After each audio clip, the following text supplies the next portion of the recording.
اعوذ باللہ من الشیطان الرجیم بسم اللہ الرحمن الرحیم۔ حیدری میں کے ناظرین السلام علیکم۔ آج ہم جو آپ کے لیے وظیفہ لے کے آئے ہیں وہ حضرت شیخ عبدالقادر جیلانی رحمۃ اللہ علیہ کا وظیفہ ہے۔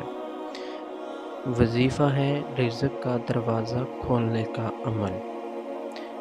رزق کی تنگی دور کرنے اور غیب سے رزق کا دروازہ کھلنے کے واسطے یہ عمل مکمل اور مسلسل بلا ناغہ 40 روز کرنا ہے۔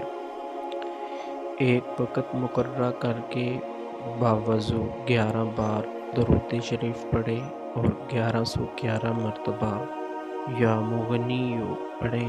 اس کے بعد 11 بار سورۃ مزمل پڑھے اور پھر آخر میں 11 بار درود شریف پڑھے۔ یہ عمل بہت مجرب ہے۔